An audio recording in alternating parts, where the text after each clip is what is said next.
Thanks for watching Numbskull News. And today we're talking Super League. Super League. Again, we're talking Super League. And this is brought to you by our good pal Monty. Folks, he's got 135 plus thousand subscribers. A hell of a lot of channel growth. He is talented. He's got the gift of gab, but folks, he's full of shit. He's got sources. He's reporting. You know what? Let me just show you what he's reporting. That's that face is about right. That's all I'll say. The Big 10 and the SEC are not sitting on their hands waiting for things to happen. As we have told you and has been widely reported across college football, there is a movement afoot. Widely reported.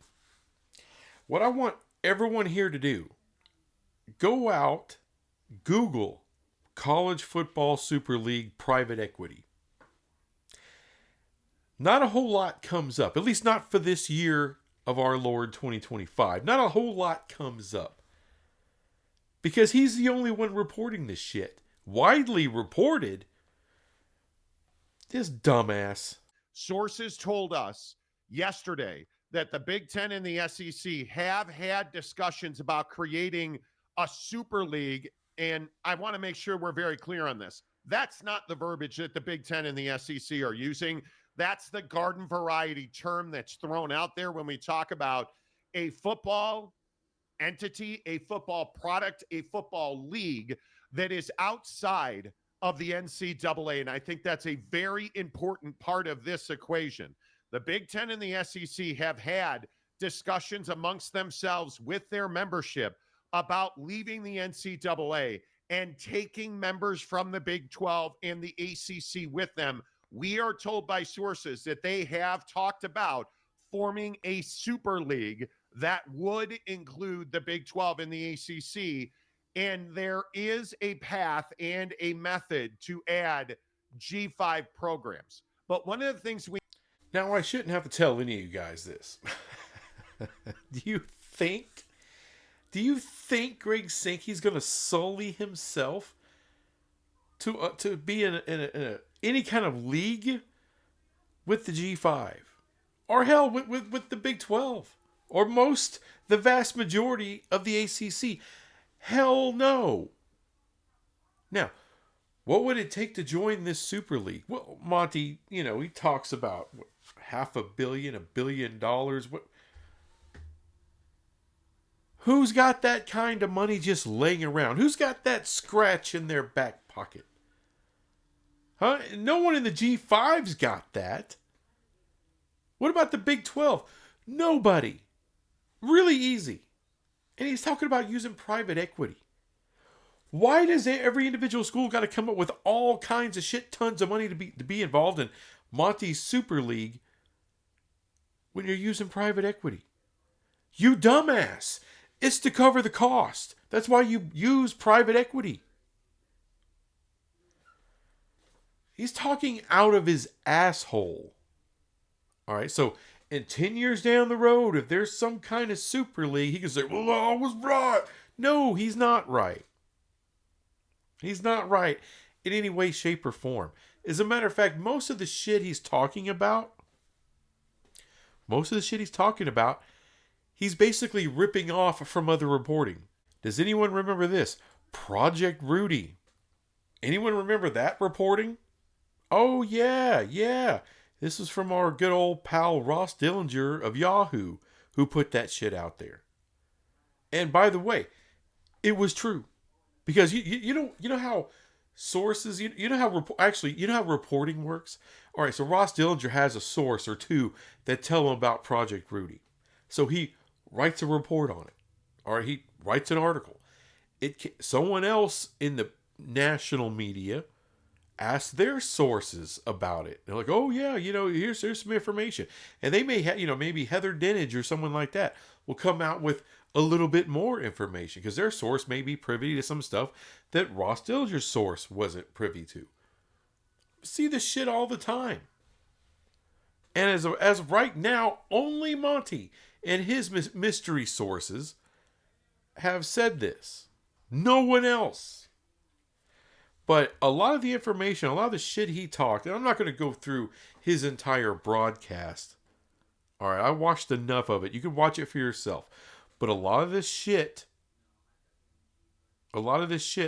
was already discussed with Project Rudy. This is where he's getting this shit.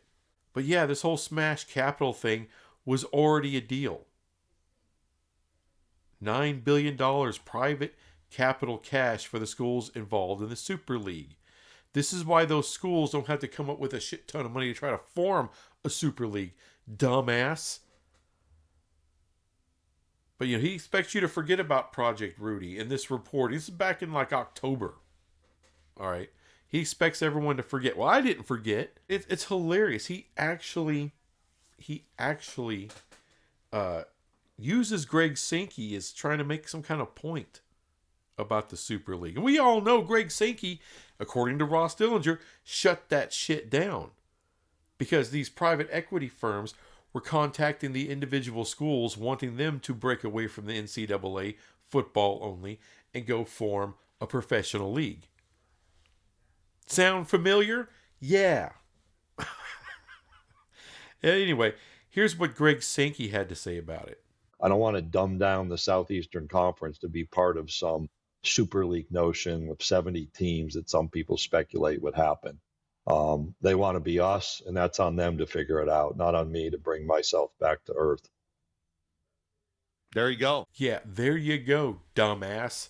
Greg Sankey ain't exactly on board with Super Leagues. Hell, he's a commissioner of a Super League. So just to be clear, can a Super League happen? I mean, I went through the whole deal, the whole spiel.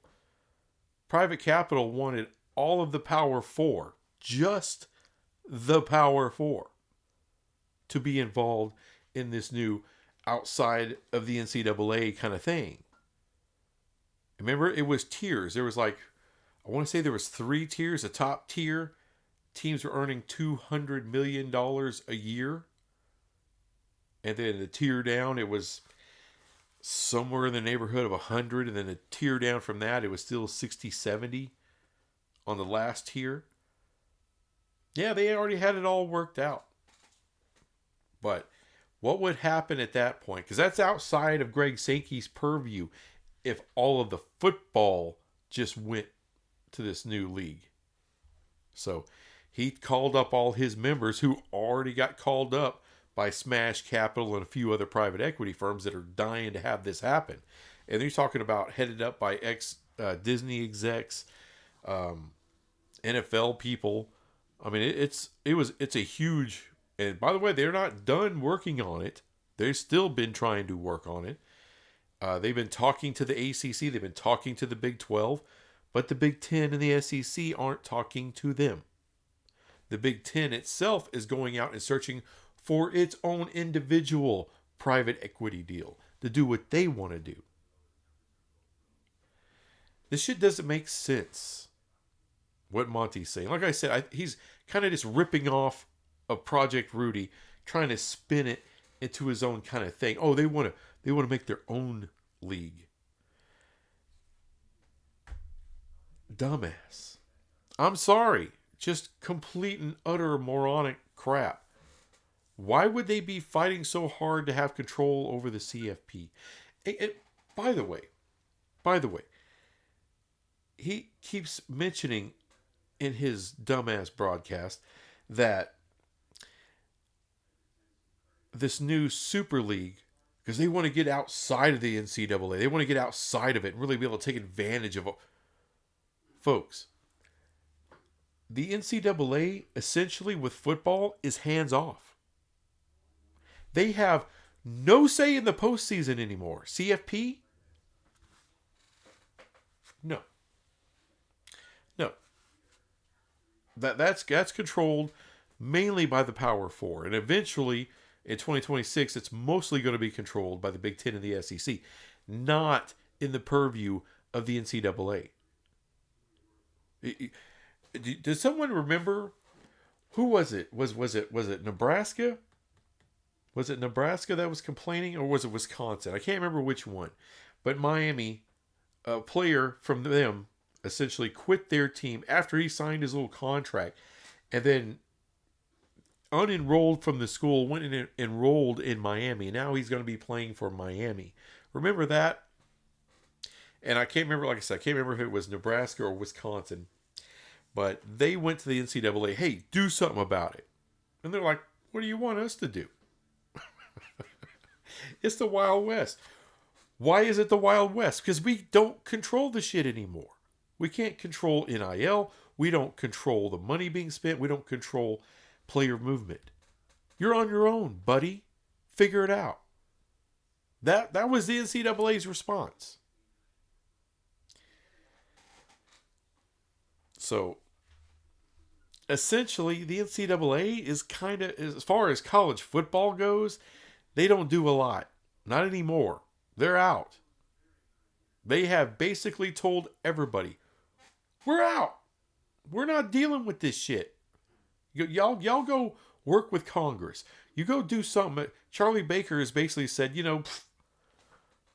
we'll try to help you work with Congress, but that's about it. We're out of trying to tell anybody what to do, because every time we do, we get our ass sued and we lose, and screw that. So they're out of the business of college football for the most part. It kind of in name only.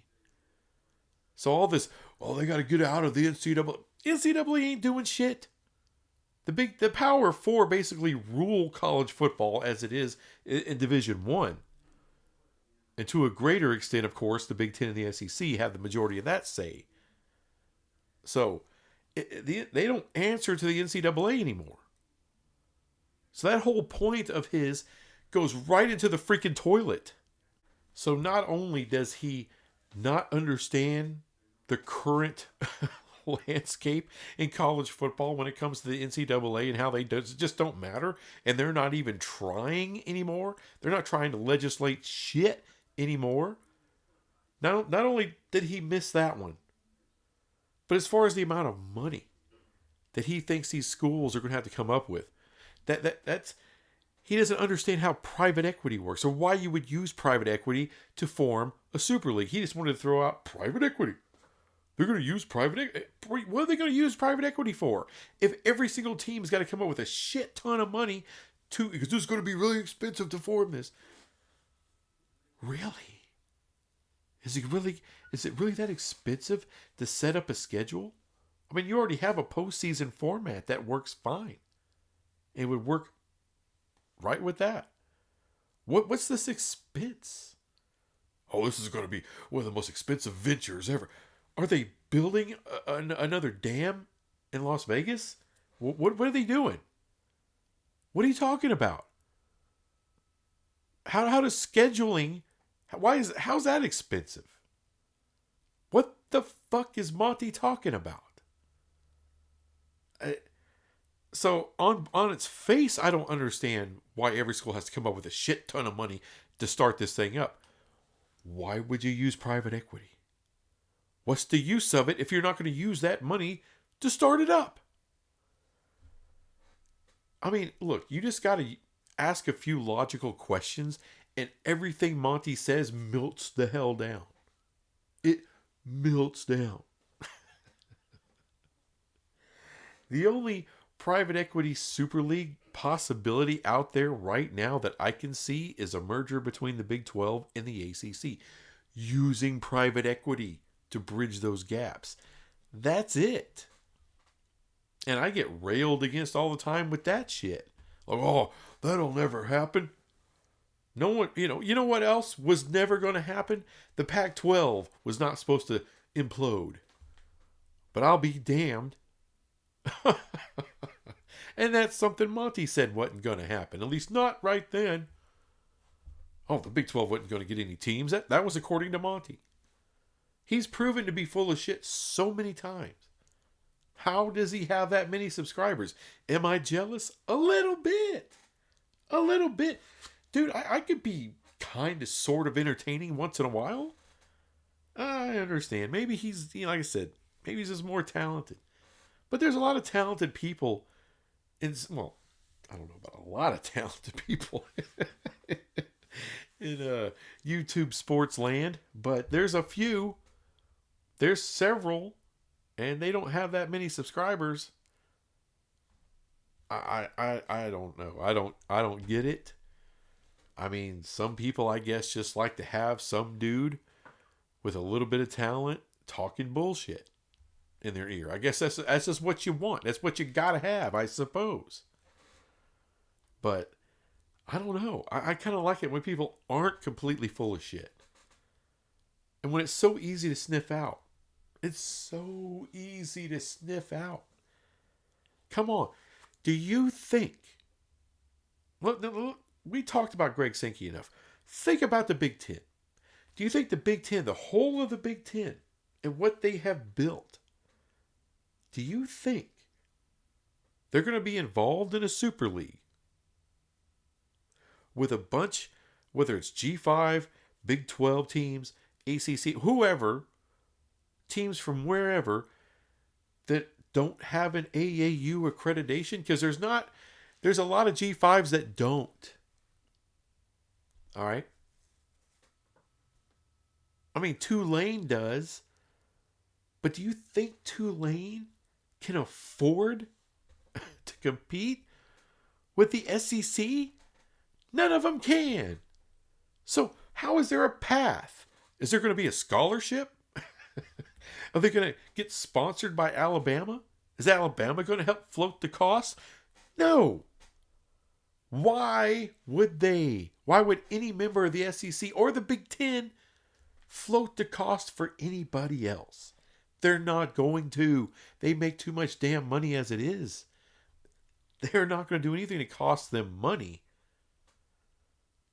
So, yeah, just logic cap on. And holy shit, I can see right through that veil of bullshit. So, folks, just remember, long term, way down the road, if there's ever going to be this Project Rudy kind of thing that happens, that's because outside forces, outside of Greg Sankey or Tony Petitti or any other commissioner, those people will come in the back door, offer around $2+ million a year to form said pro league, NFL light super league. That's only I've made videos about this shit before. Went in depth. I'm not going to do it again because it appears that these teams and these conferences don't really want to do that. All right, maybe the Big 12 would have interest. Maybe the ACC would have interest, but the Big 2 doesn't.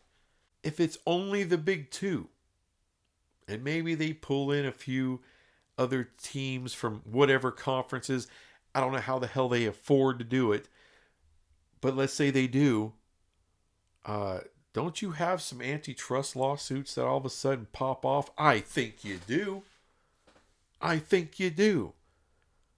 This is why, even with the CFP, that's not even the whole of Division 1. It's just the damn CFP. They're not doing anything without consulting the Big 12, the ACC, and the G5. So why are they doing that? Why, when the Big 10 and the SEC talk to each other, they have lawyers present because they don't want to appear like they're colluding. Why? Antitrust lawsuits are a thing. They're very real. And they're very, very losable. I'm sorry. Monty just doesn't know shit. He's never known shit. All right, for all the gabbing that he does, and he's good at it, he doesn't know jack shit. But just to make shit up, that's exactly what he did. Just to make it up. Because a homeboy's mailbag out there had a question. So, I don't know what I'm going to do. I know what tomorrow's show going to be. I hope he wrote John Wilner a check. I hope he at least did that. Anyway, Thanks for watching this crap, and I'll be back with some other crap later. Bye.